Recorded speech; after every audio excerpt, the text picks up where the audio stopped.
어제 우리는 지혜를 가장 존귀한, 가장 소중한 것으로 여기는 본문 말씀에서 지혜는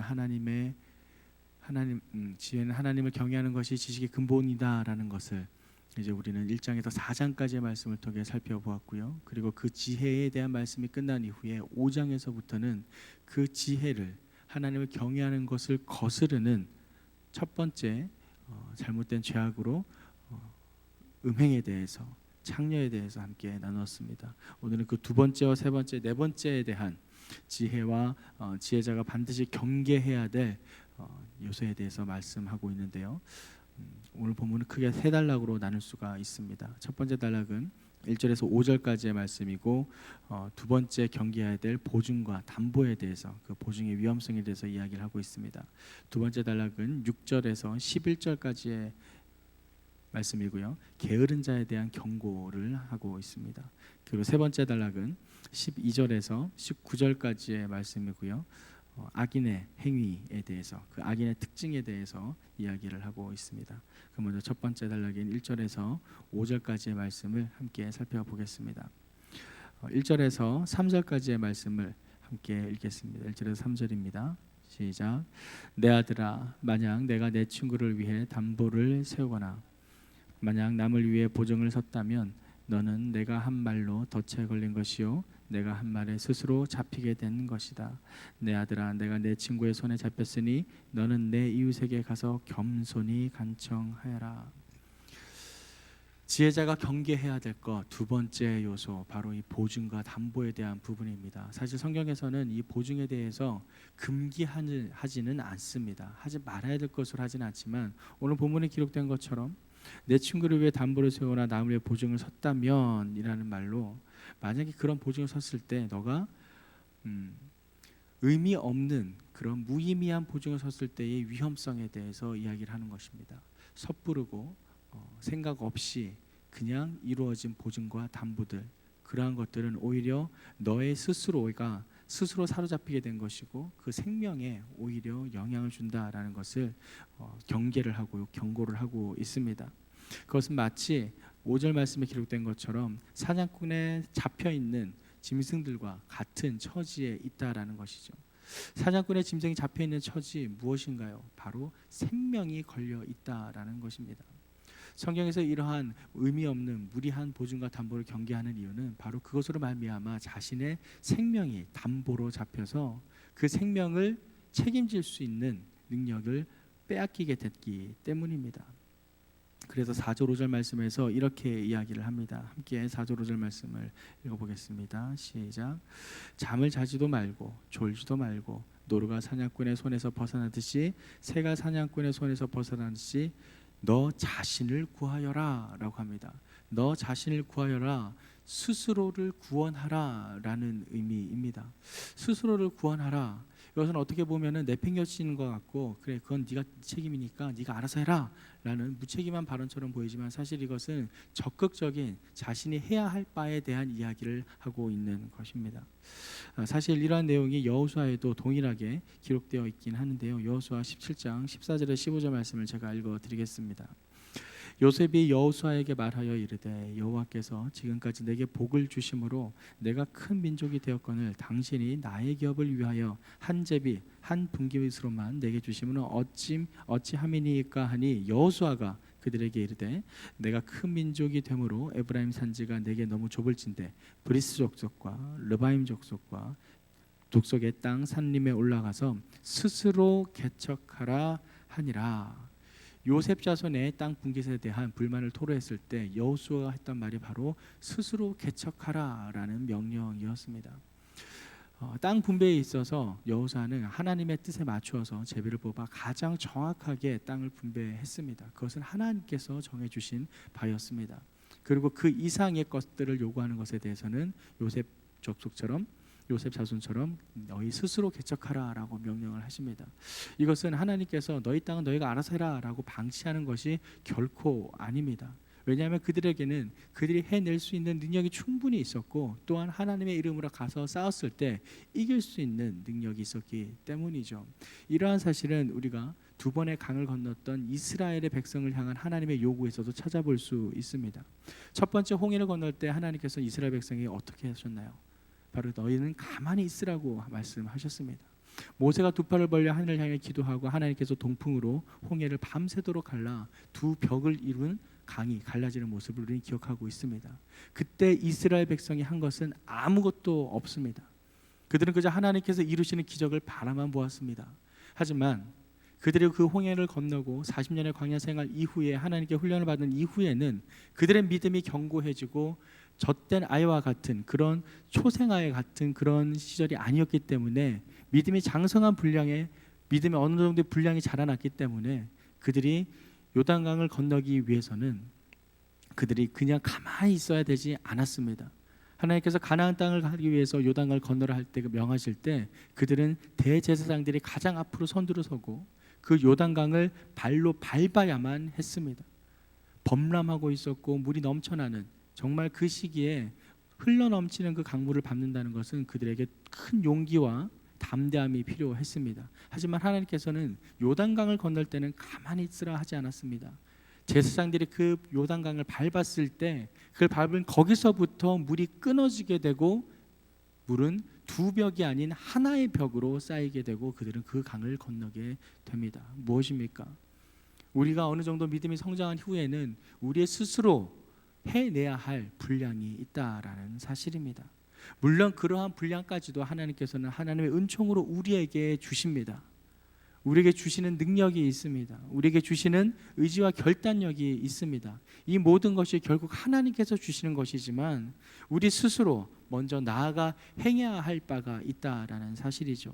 오늘 본문에 기록된 잠언 말씀의 이 담보에 대한 상황도 마찬가지입니다. 너가 그렇게 담보에 잡히고 보증에 걸렸다면 노루가 사냥꾼의 손에서 벗어나듯이, 새가 사냥꾼의 손에서 벗어나듯이 너 스스로 자신을 구하기 위해 애써야 한다라는 것입니다. 그래서 3절 말씀처럼 친구에 가서 간청하라 합니다. 겸손히 청하라라고 이야기를 합니다. 그만큼 생명이 담보로 잡혔다는 그 사실은 너 스스로 파낸 우물과도 같으니, 너 스스로 파낸 함정과도 같기 때문에 스스로 일로 해결을 해야 한다라는 것이죠. 물론 그렇다고 하나님께서 방치하거나 도움을 주지 않겠다라는 것은 결코 아닙니다. 분명 하나님께서 도움을 주시고 길을 열어주시겠지만 우리 스스로도 마땅히 해야 할 바에 대해서는 해내야 한다라는 사실이죠. 우리가 기도를 할 때 기도의 내용 중에 바뀌어야 될 부분들이 많이 있습니다. 그 중에 대표적인 것이, 가령 예를 들어 하나님 내일 새벽 기도를 가야 되는데 제가 잠이 많습니다. 그래서 저를 좀 깨워주십시오. 일어나게 해주십시오. 충분히 그런 기도를 할 수 있습니다. 그런 마음으로 간절하게 하나님께 기도할 수 있습니다. 하지만 우리가 해야 할 바가 있습니다. 알람을 맞춰놔야 됩니다. 아무것도 해놓지 않은 상태에서 그냥 하나님 앞에 저 깨워주십시오. 내일 4시 반에 5시에 깨워주십시오. 이렇게 말만 해놓고 내가 해야 할 바를 아무것도 해놓지 않은 상태에서 그저 그날 일어나지 못한 것을 하나님께 원망한다면 그것은 우리가 할 바를 하지 못한 것이 우리의 책임일 수밖에 없습니다. 우리가 기도하는 내용이 바뀝니다. 하나님, 제가 피곤하지만 내일 아침에 알람을 들을 수 있는 귀를 열어주십시오. 내가 아침에 눈을 뜰 수 있는 마음을 허락해 주십시오. 우리가 하나님께 구해야 될 우리의 의지를 구하는 기도 내용으로 바뀌어져야 한다라는 사실이죠. 사랑하는 성도 여러분, 아무리 하나님께서 우리를 도와주고 함께 하신다고 하지만 모든 것을 하나님께 맡기고 마치 감나무 밑에서 입을 벌리며 감이 떨어지기만을 기다린다는 것은 우리가 해야 할 바를 놓치는 것이라 할 수 있습니다. 오늘 말씀에서 너 자신을 구하여라 라고 말하는, 스스로 구원하라 라고 말하는 것은 여호수아에 기록된 스스로 객척하라 라는 말씀과 동일하며, 또한 요단강을 건널 때 대제사장들의 발이 먼저 요단강에 닿아야 하는, 먼저 행함이 있어야 한다는 것에 대한 말씀과 동일한 연장선이 있다고 할 수 있습니다. 우리의 삶 가운데 우리 스스로 걸려든 그 담보와 보증의 어려움 속에서 우리는 스스로 개척하여 그 밖으로 나와야 함을 다시 한번 잠언에서는 이야기를 하고 있는 것이죠. 세 번째, 경계해야 될 것들에 대해서 이야기를 합니다. 세 번째는 두 번째 달라 6절에서 1절까지의 말씀인데요. 게으름에 대한 경고입니다. 6절에서 8절까지의 말씀을 함께 읽겠습니다. 너 게으름뱅이야, 개미에게 가서 그들이 하는 것을 보고 지혜를 얻어라. 개미들은 장군도 감독도 통치자도 없는데 여름에 먹을 것을 저장해 두고 추수 때 양식을 모은다. 게으름뱅이와 개미가 비교하여 이야기되고 있습니다. 개미에 대해서는 우리가 너무나도 잘 알고 있는, 딱 봐도 너무나 부지런한 곤충이라는 것을 우리 많은 비유를 통해서 알고 있죠. 이 개미, 게으름뱅이에 비유된 이 개미에 의해서 게으름뱅이가 얼마나 나태하고 그 상태가 게으른 상태에 있는지를 우리에게 보여주고 있습니다. 그 구체적인 내용이 바로 9절에서 11절까지 9절에서 10절까지 기록되어 있는데요. 9절 10절 말씀을 함께 읽겠습니다. 너 게으름뱅이야, 너는 언제까지 자겠느냐? 언제 잠에서 깨어 일어나겠느냐? 조금만 더 자자, 조금만 더 눈 좀 붙이자, 조금만 더 손을 모으고 자자 하다가, 우리가 잠자고 나태해지는 모습을 참 구체적으로 이야기를 하고 있습니다. 여러분 어떻습니까? 여러분이 좀 더 자려고 할 때 이런 마음이 들지 않습니까? 저는 이 말씀을 읽을 때마다 정말 성경이 신기하다는 생각을 듭니다. 어떻게 내 마음을 이렇게 잘 알까? 조금만 더 자자, 좀만 눈 좀 붙이자, 손 모고 자려고 하는 나의 마음을 아주 구체적으로 기록하고 있습니다. 하지만 그러한 게으름에 빠지게 될 경우 그 결국이 어떻게 되는가? 11절 말씀처럼 가난이 강도처럼 내게 이르고 빈곤이 무장한 사람처럼 이르게 된다라고 성경은 우리에게 경고하고 있습니다. 사랑하는 성도 여러분, 하나님의 지혜를 경외하는 그 지혜자의 삶 가운데서 우리가 경계해야 될 것은 바로 이 게으름입니다. 음행과 창녀, 가장 첫 번째로 경계해야 될 것이고요. 우리의 생명과 목숨을 담보하는 그러한 보증스러운 것도 경계해야 되고요. 이제는 게으름을 경계하라 이야기를 하고 있습니다. 이 게으름을 이렇게 중요한 경계 단계로 이야기하는 이유는 무엇일까요? 바로 우리를 하나님으로부터 멀어지게 하기 때문입니다. 게으름과 나태함이 결국은 하나님을 우리로부터 멀어지게 합니다. 그것은 우리가 이미 코로나를 통해서 경험한 바가 있습니다. 코로나로 인해 우리는 여러 가지 편의로 말미암아 영상으로 예배를 드리게 되었습니다. 그 영상으로 드리고 함께 모이는 것만으로도 그 당시에는 너무나도 소중하고 함께 한다는 것이, 영상으로나마 얼굴을 대면한다는 것이 너무나 소중하고 애틋했다는 것은 우리는 기억하고 있습니다. 하지만 그 당시에는 그러한 상황과 정황이 있었습니다. 하지만 이제 코로나 이후에 그러한 상황과 정황이 끝났는데도 여전히 우리 마음에 남아있는 편의와 우리의 개인적인 게으름으로 인해 우리가 만일 영상을 선택한다면 그것은 결국 하나님으로부터 더욱 멀어지게 되는 결과를 초래할 뿐입니다. 정상적으로 돌아온 생활에서는 그러한 긴박한 상황이 아니기 때문에 다시 정상으로 돌아와야 하는 것이 맞습니다. 그렇기 때문에 정말 부득이한 상황으로 말미암아 드리는 영상 예배가 아니라면 함께 모이기에 힘쓰는 것이 하나님께서 우리에게 바라는 것입니다. 그리고 그렇게 함께 모이기에 힘쓰는 것을 방해하는 가장 큰 어려움이 바로 이 게으름입니다. 나태함입니다. 사랑하는 성도 여러분, 깨어 일어나 함께 모이기에 더욱 힘쓰는 저와 여러분의 삶이 되기를 간절히 소망합니다. 나의 개인적인 게으름 때문에, 나의 편의 때문에, 나의 안락함 때문에 손쉬운 방법으로 예배를 찾고 영상을 선택했다면 그것은 하나님과 더욱 멀어지는 결과를 초래하게 된다라는 것을 꼭 기억하시기 바랍니다. 오늘 잠언 기자는 이 지혜자가 경계해야 될 세 번째 내용으로 바로 이 게으름을 경고하고 있습니다. 이 게으름에서 빠져나와 우리의 나태함을 버리고 온전함으로 하나님을 만나는 저와 여러분의 삶이 되기를 간절히 축원합니다. 마지막 세 번째 단락을 살펴보겠습니다. 12절에서 19절 말씀인데요. 먼저 12절에서 15절까지의 말씀을 함께 읽겠습니다. 시작. 못된 사람, 악한 사람은 거짓말만 하고 다니고 그들은 눈짓과 발짓과 손짓으로 서로 신호를 한다. 또 그들은 마음에 심술이 있어 계속 악한 일을 꾀하며 싸움을 부추긴다. 그러므로 재앙이 한순간에 그들을 덮칠 것이며 그들은 갑자기 파멸에 회복될 수 없을 것이다.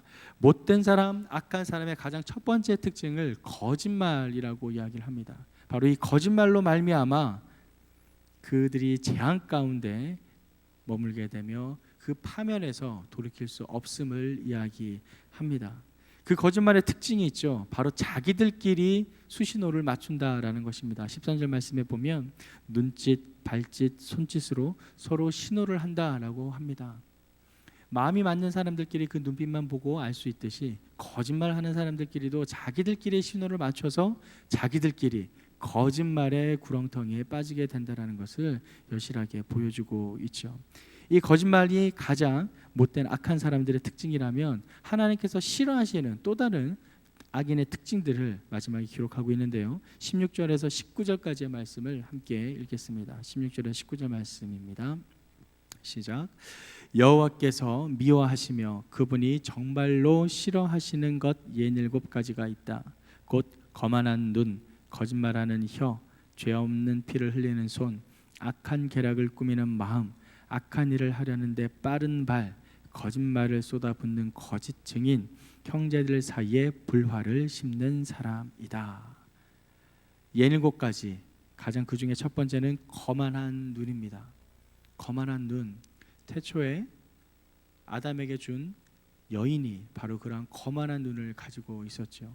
그는 그 거만한 눈으로 말미암아 하나님의 지혜를 탐하게 되어 결국 죄악을 범하게 됩니다. 그래서 하나님께서는 이 교만에 대해서 가장 크게 경계를 하고 있습니다. 사실 우리가 어제 살펴보았던 창녀에 대한 그 경고는 결국 교만에 대한 경고입니다. 어떤 교만인가요? 나보다 내가 하나님보다 더 높아지려고 하는 교만입니다.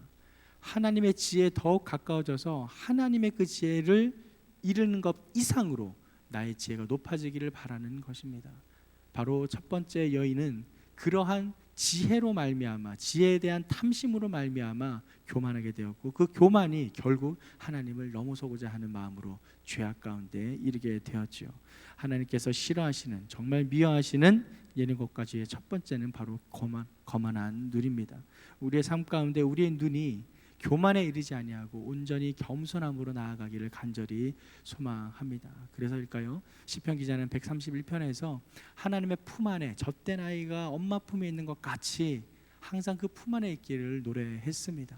우리가 다른 품이 아닌 여호와 하나님 앞에서 그 품 안에 거하며 겸손히 여호와 하나님을 바라보기를 간절히 소망합니다. 또한 거짓말하는 혀, 죄 없는 피를 흘리는 손, 악한 계략을 꾸미는 마음, 특별히 악한 일을 하려는데 빠른 발. 참 놀라운 것은 사람은 이 악한 일을 하려는 데는 재빠르게 잽싸게 행동을 합니다. 정말 빠릅니다. 남들이 모르게 부지불식간에 이루어져야 되기 때문에 이 악한 일을 하기 위해서는 선한 일을 하려는 것보다 항상 빠르게 움직이는 것을 우리는 일상생활에서 확인할 수 있습니다. 여러분의 삶 가운데서는 어떤가요? 저는 자주 확인합니다. 제가 어떤 선한 일을 하기보다 악한 일을 하려는데 정말 재빠르게 저의 머리가 돌아가고 행동하는 것을 보게 됩니다. 그럴 때마다 저희 아내가 저를 경고를 하죠. 대부분이 교통 질서입니다. 빨리 가기 위해서 어떻게든 교통 법규를 지켜야 되는데도 교통 법규를 지키지 못하고 다닐 때가 종종 있습니다. 그럴 때마다 아내를 통해 듣습니다. 어떻게 목사가 그럴 수가 있느냐. 그럴 때마다 찔리죠. 악한 일을 하려는데 항상 빠릅니다. 그것은 누구나 마찬가지라 생각이 됩니다. 거짓말을 쏟아부는 거짓 증인이나 특히 마지막에 있는 형제들 사이에 불화를 심는 사람, 특히 이간질하는 사람, 너무나 악한 모습이라 할 수 있습니다.